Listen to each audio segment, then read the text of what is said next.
फिर से Raju teaching centre लेकर आ गया है क्लास 10 साइंस यानी भौतिकी, उसी के अंदर में आता है उसी का चैप्टर 3 विद्युत धारा। विद्युत धारा का पार्ट 1 का वीडियो मैं बनाकर अपने चैनल पर अपलोड कर चुका हूं। आप जाकर आई बटन में लिंक मिलेगा या फिर आपको डिस्क्रिप्शन में भी लिंक मिलेगा, आप वहां से जाकर देख सकते हैं। चलिए हम आपको यहाँ पर पार्ट 2 क्लियर कराते हैं। पार्ट 2 में मैंने कुछ 30 ऑब्जेक्टिव के आसपास जो है चूज किया हूँ, जो बहुत ही इंपॉर्टेंट है और इस बार एग्जाम के व्यू से जो है मतलब इस बार के एग्जाम में ज़्यादा चांस है कि वो 30 में से कुछ ऑब्जेक्टिव आपको आएंगे ही आगे। तो चलिए हम आपको क्लियर कराते हैं। यहाँ पर आप देख सकते हैं ये बहुत ही इंपॉर्टेंट क्वेश्चन है और ये जो फर्स्ट नंबर क्वेश्चन है वो बहुत बार पूछे जा चुका है। आप जाकर अपने ऑब्जेक्टिव यानी क्वेश्चन बैंक में के ऑब्जेक्टिव जो है उसमें से आप मिला सकते हैं। एक कूलम विद्युत आवेश कितने इलेक्ट्रॉनों में समय आवेश के तुल्य होता है, मतलब एक कूलम विद्युत आवेश होता है कितने इलेक्ट्रॉनों के बराबर होता है। तो इसका मतलब हो गया कि 6 गुणे 10 की पावर 17, इसे हम इंग्लिश में पढ़ेंगे 6 into 10 to the power 17 electron के बराबर होता है। आगे चलिए हम दूसरे नंबर क्वेश्चन की तरफ चलते हैं। दूसरा नंबर क्वेश्चन कह रहा है कि एक ए मीटर का परिसर यानी 0.3 एम्पियर है और इस एम्पियर के स्केल पर डिवीजनों की संख्या 30 है, तो उस एम्पियर का अल्पमांक क्या होगा। मतलब ये न्यूमेरिकल टाइप का क्वेश्चन आपको बहुत ही हार्ड लगेगा। इसके लिए आपको तो चैप्टर पढ़ना पड़ेगा, फॉर्मूला पढ़ना पड़ेगा, लेकिन मैं आपको यहाँ पर दे देता हूँ। इसी टाइप के क्वेश्चन आपको पूछेगा, सेम टू सेम कितने बार रिपीट किया जा चुका है, मतलब यही क्वेश्चन को रिपीट किया गया हुआ। तो अब यहाँ देखिए एक एम्पियर का परिसर जो 0.3 एम्पियर है और इस ए मीटर के स्केल पर डिवीजनों की संख्या 30 है, तो उस ए मीटर का अल्पमांक क्या होगा। तो वहाँ पर होगा 0.01 ए मीटर अल्पमांक होगा। ठीक है, यहाँ से ये आपका क्लियर हो गया। तीसरा नंबर पर देखते हैं कि विद्युत आवेश का एसआई मात्रक क्या है। तीसरा नंबर क्वेश्चन है विद्युत आवेश का एसआई मात्रक क्या है, यह है कूलम। देखिए मैं पार्ट 1 का कुछ क्वेश्चन जो हूँ बार बार इसमें रिपीट कर दिया हूँ पार्ट 2 में, ताकि आप वो क्वेश्चन को बार बार देखिए और आपको दिमाग में आपके जो दिमाग है उसमें सीट कर जाए और आप उसे बार बार देखने की वजह से आप याद कर सके। इसीलिए एक दो क्वेश्चन जो है पार्ट 1 से भी इसमें रख दिया हूँ।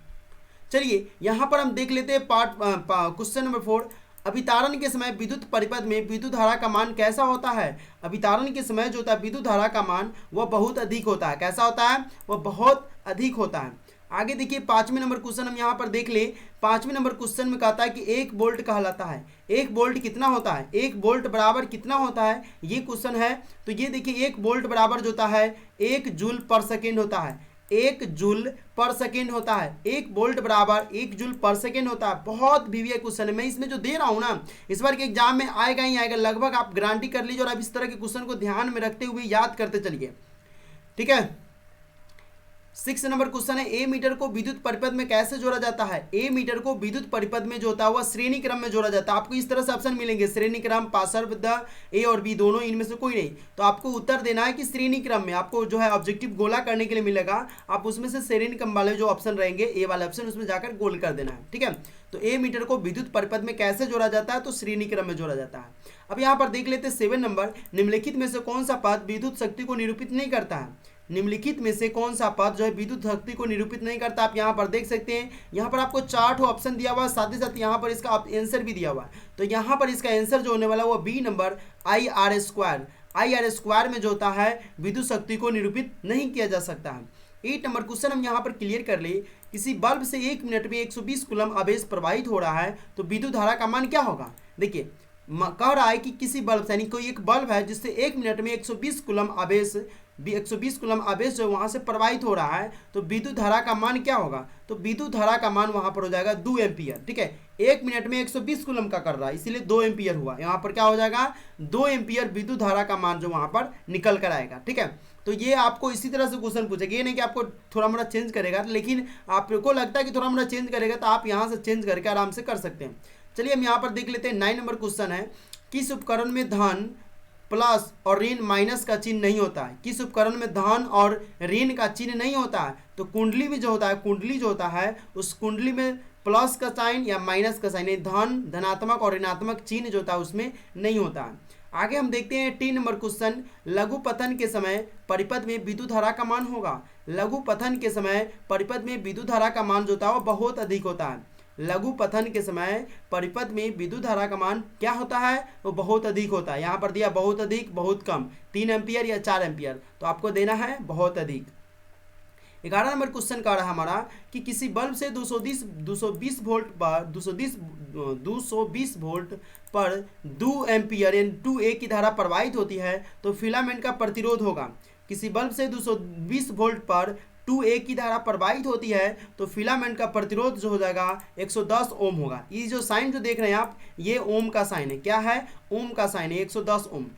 चलिए अब आगे देख लेते हैं 12वें नंबर क्वेश्चन। ओम प्रतिरोध वाले एन प्रतिरोधों को समांतर क्रम में जोड़ने पर तुल्य प्रतिरोध होगा। ओम प्रतिरोध वाले एन प्रतिरोधों को समांतर क्रम में जोड़ने पर तुल्य प्रतिरोध कैसा होगा? तो होगा N R, N by R. एक मिनट देखिए, यहाँ पर आपको कन्फ्यूजन करेगा। देखिए एन आर भी है और एन बाई आर भी है, आर बाई एन भी है, इनमें से कोई नहीं। तो अगर आप एन बाई आर में लगाते हैं तो आपका गलत हो जाएगा, इसलिए एन आर में आपको लगाना है। ठीक है।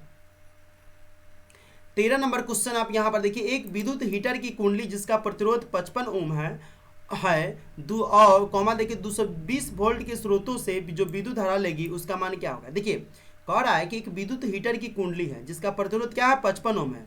वह 220 वोल्ट के स्रोत से जो विद्युत धारा लेगी उसका मान क्या होगा? उसका मान हो जाएगा 4 एम्पियर। ठीक है, क्या हो जाएगा? 4 एम्पियर। आगे देखिए 14वें नंबर क्वेश्चन हम देख लेते हैं। कह रहा है कि किसी चालक की प्रतिरोधकता का मात्रा क्या होता है? किसी चालक के प्रतिरोधकता का मात्रक जो होता है वो ओम पर मीटर होता है। ठीक है, ओम मीटर होता है। एक मिनट, ओम पर मीटर इसको बोलते हैं। ठीक है, सी नंबर को, लेकिन हम इसे पढ़ेंगे ओम मीटर। ठीक है, ओम मीटर, इसे क्या पढ़ेंगे? बी नंबर हमारा ऑप्शन सही है, ओम मीटर। ठीक है, इसे कहेंगे ओम मीटर। ठीक है, इसे कहेंगे ओम पर मीटर। ठीक है ना, और ये जो हो जाएगा नीचे चल जाएगा तो ये माइनस में चल जाता है, तो ओम पर मीटर इसे बोल सकते हैं, लेकिन माइनस में चल जाता है तो ये नहीं बोला जाएगा। ठीक है, चलिए हम यहाँ पर 50 नंबर क्वेश्चन देख लेते हैं कि हमारे घरों में जो विद्युत आपूर्ति की जाती है, हमारे घरों में जो विद्युत की आपूर्ति की जाती है वह कैसा होता है? तो वह 220 वोल्ट पर प्रतिवर्ती धारा होती है। हमारे घरों में जो विद्युत की आपूर्ति की जाती है वह 220 वोल्ट पर प्रतिवर्ती धारा होती है। ठीक है, आपसे ये क्वेश्चन बहुत बार पूछ भी चुका है और पूछ भी सकता है। किसी चालक के छोरों के बीच विभवांतर भी, प्रतिरोध आर एवं प्रवाही धारा आई के बीच संबंध होता है। कैसा संबंध होता है? तो आर बराबर भी बटे आई होता है। इसे क्या कहते हैं? आर बराबर भी बटे आई होता है। देखिए कुछ बच्चे ऐसे कमेंट करते हैं कि आप मेरे चैनल पर, मतलब चैनल पर आने के बाद जो होता है उनको वीडियो नहीं मिलता है। तो सबसे पहले आपको क्या करना है? यूट्यूब में सर्च करना है राजू टीचिंग सेंटर सीतामढ़ी, ये सारे के सारे सर्च करना है। ठीक है, जैसे ही टाइप करके सर्च करेंगे तो यहाँ पर मेरा चैनल आएगा। चैनल के वीडियोज वाले ऑप्शन में जाएंगे। ठीक है, वीडियोज वाले ऑप्शन में जाएंगे ना तो यहाँ से मैं जितना भी वीडियो डाल रखा हूँ ना, सारे के सारे वीडियो आपको यहाँ से मिल जाएंगे। और जो लाइन बाय लाइन में डाल रखा हूँ, जो जो इंपॉर्टेंट है वो सारे के सारे वीडियो में डाल रखा हूँ, आप यहाँ से जाकर देख सकते हैं।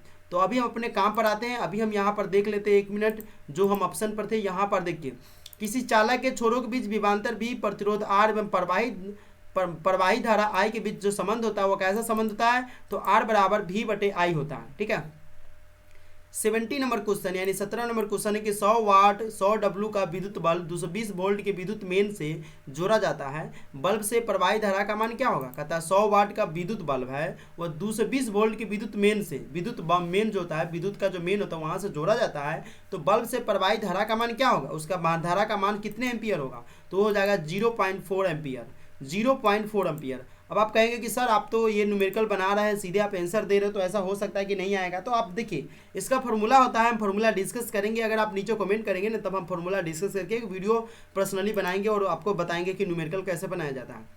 80 नंबर क्वेश्चन आप यहाँ पर देख सकते हैं, जब किसी चालक तार से विद्युत धारा प्रवाहित होती है तो गतिशील कण होते हैं। जब किसी चालक तार से विद्युत धारा प्रवाहित होती है तो गतिशील कण जो होता है वो इलेक्ट्रॉन होता है। गतिशील कण कैसा होता है? वो इलेक्ट्रॉन होता है। चलिए हम आगे देख लेते हैं 19वें नंबर क्वेश्चन। किसी विद्युत बल्ब पर 220 वोल्ट तथा 100 वाट अंकित है। देखिए कह रहा है कि किसी विद्युत बल्ब पर 220 वोल्ट तथा 100 वाट अंकित है। जब इसे 110 वोल्ट पर प्रचलित करें तब इसके द्वारा उपभोक्त शक्ति कितनी होती है? तब इसके द्वारा उपभोक्त जो शक्ति होता है वह 25 वाट हो जाता है। ठीक है, कितना हो जाता है? वह 25 वाट हो जाता है। अब ये न्यूमेरिकल है, इस टाइप के क्वेश्चन पूछा गया हुआ है, इसीलिए मैं बार बार इसको रिपीट कर दिया हूँ। क्वेश्चन बैंक से मैं इस क्वेश्चन को लिया हूँ ताकि आपको जो है, और ये क्वेश्चन 1-2 बार पूछा जा चुका है, इस सेम टू सेम क्वेश्चन पूछा गया हुआ है। चलिए 20 नंबर क्वेश्चन हम देख लेते हैं। कहता है कि 100 वाट और 220 वोल्ट के विद्युत बल्ब के तंतु का प्रतिरोध क्या होगा? तो 100 वाट और 220 वोल्ट के विद्युत बल्ब के तंतु का प्रतिरोध जो जाएगा वह 484 ओम हो जाएगा। कितना हो जाएगा? 484 ओम हो जाएगा। चलिए अब 21वें नंबर क्वेश्चन देख लेते हैं कि 1 ओम और 2 ओम के प्रतिरोधों को श्रेणी क्रम में 6 वोल्ट की बैटरी से जोड़ने पर परिपथ में धारा का मान क्या होगा? तो परिपथ में धारा का मान जो हो जाएगा वह 2 एम्पियर होगा। देखिए अगर आपको क्वेश्चन समझ में नहीं आ रहा है तो पहले आप क्या करिए, चैप्टर क्वेश्चन को पढ़िए। 1 ओम और 2 ओम की प्रतिरोधों को श्रेणी क्रम में 6 वोल्ट की बैटरी से जोड़ने पर परिपथ में धारा का मान जो होगा वह 2 एम्पियर के बराबर होगा। आगे देखिए 22वें नंबर कहता है कि ओम के नियम का गणितीय रूप क्या है? ओम के नियम का गणितीय रूप तो कितनी बार पूछा जा चुका है, अब तो ये तो इतना बार पूछा जा चुका है कि विद्यार्थी अगर एक बार देख ले तो याद हो जाएगा। आई बराबर भी बटे आर होता है, ये ओम के नियम का गणितीय रूप जो होता है आई बराबर भी बटे आर, बहुत बार पूछा जा चुका है, VVI क्वेश्चन है ओम वाला। चलिए आगे देख लेते हैं 23वें नंबर। किसी कुंडली का प्रतिरोध ज्ञात करने के लिए सूत्र है, किसी कुंडली का प्रतिरोध ज्ञात करने के लिए सूत्र क्या होता है? R बराबर V बटे आई होता है, R बराबर V बटे आई जो होता है कुंडली का प्रतिरोध ज्ञात करने का सूत्र होता है। 24वें नंबर क्वेश्चन हम देख लेते हैं कि यहाँ पर किसी विद्युत परिपथ में एकांक धनात्मक आवेश को 2 बिंदुओं के बीच स्थानांतरित करने में जो कार्य करना पड़ता है वह निम्नलिखित में से किसका मापक है? तो देखिए किसी विद्युत परिपथ में एकांक धनात्मक आवेश को 2 बिंदुओं के बीच स्थानांतरित करने में जो कार्य करना पड़ता है वह निम्नलिखित में से विभवांतर का मापक होता है। किसका मापक होता है? विभवांतर का मापक होता है विद्युत परिपथ में एकांक धन आवेश, ठीक है ना। आगे देखिए 25वें नंबर है 1 एम्पियर बराबर होता है, 1 एम्पियर बराबर कितना होता है? 1 एम्पियर बराबर होता है 1 coulomb per second, 1 coulomb per second, ठीक है। यहाँ पर जो है 1 एम्पियर बराबर होता है 1 कूलम पर सेकेंड, ऐसे ही होता है। आगे देख लेते हैं यहाँ पर है किसी चालक में प्रवाहित धारा के लिए ओम का नियम लागू होता है। किसी चालक में प्रवाहित धारा के लिए ओम का नियम कैसा लागू होता है? तो ओम का नियम जो होता है ए ऑप्शन सही है, जब चालक का ताप अचर रहता है। क्या होता है? जब चालक का ताप अचर रहता है तो किसी चालक में प्रवाहित धारा के लिए ओम का नियम लागू होता है। 27वें नंबर क्वेश्चन आप देख सकते हैं ओम के नियम निहित होती हैं। ओम के नियम निहित है, ओम के नियम निहित क्या है? V बराबर आई आर, V बराबर आई आर में ओम के नियम निहित है V बराबर आई आर, ठीक है।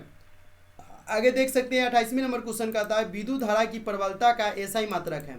विद्युत धारा की प्रबलता का एसआई मात्रक क्या है? तो विद्युत धारा की प्रबलता का एसआई मात्रक एम्पियर होता है, ठीक है। ये क्वेश्चन भी कितनी बार रिपीट किया जा चुका है, आप नहीं विश्वास है तो क्वेश्चन में उल्टा कर देख लीजिए, ठीक है। चलिए हम यहाँ पर 29वें नंबर क्वेश्चन रखते हैं। धारा मापने के यंत्र को कहते हैं, धारा मापने के यंत्र को जो होता है ए मीटर कहते हैं। मीटर इसमें दिया हुआ ए मीटर वैसे होता है, ठीक है ना। यहाँ पर एक होता है वैसे ए मीटर, एक मिनट हम आपको ए मीटर टाइप ही करके बताते हैं, ए मीटर। चलिए धारा मापने के यंत्र को ए मीटर कहते हैं। ये हमारा 30वें नंबर क्वेश्चन। 30वें नंबर क्वेश्चन कहता है कि इलेक्ट्रॉन पर कितना आवेश होता है? इलेक्ट्रॉन पर जो आवेश होता है तो 12th में भी कितनी बार पूछा जा चुका है। 12th में फिजिक्स जो साइंस से लेकर पढ़ते वो पूछा जा चुका है, और हम जो है 2016 के एग्जाम में दिए थे तो ये क्वेश्चन हमसे पूछा गया था, ठीक है। 1.6 गुने 10 की पावर -19 कूलम होता है, ठीक है। 10 की पावर -19 कूलम होता है, 10 की पावर -19 कूलम होता है। हम आपको बता दें कि कैसे 19 होता है -19, ऐसे लिखना है आपको, ठीक है, ऐसे लिखना है। 1.6 गुने 10 की पावर -19 कूलम होता है। अगर आप एनडीए या फिर पॉलिटेक्निक आगे की तैयारी करते हैं तो ये क्वेश्चन बहुत इंपॉर्टेंट है, आप इसे बहुत अच्छी तरह से देख लें, ठीक है। चलिए तो ये जो 30 ऑब्जेक्टिव क्वेश्चन थे बहुत ही VVI थे, एग्जाम के व्यू से भी और कंपटीशन लेवल के व्यू से भी बहुत इंपॉर्टेंट थे। कॉम्पिटेटिव एग्जाम में से जो कॉम्पिटेटिव एग्जाम में इसमें से बहुत सारे क्वेश्चन पूछे जा चुके हैं, यहाँ तक कि बिहार बोर्ड में तो बार बार रिपीट करके पूछे जा चुके हैं। और कुछ क्वेश्चन जो है मैं अपने मन से डाला हूँ जो चैप्टर का है। तो वीडियो को लाइक करें और चैनल को सब्सक्राइब करके बेल नोटिफिकेशन जरूर ऑन करें। फिर से मैं आपको अगले यानी चौथे चैप्टर का वीडियो जल्द ही ला रहा हूँ।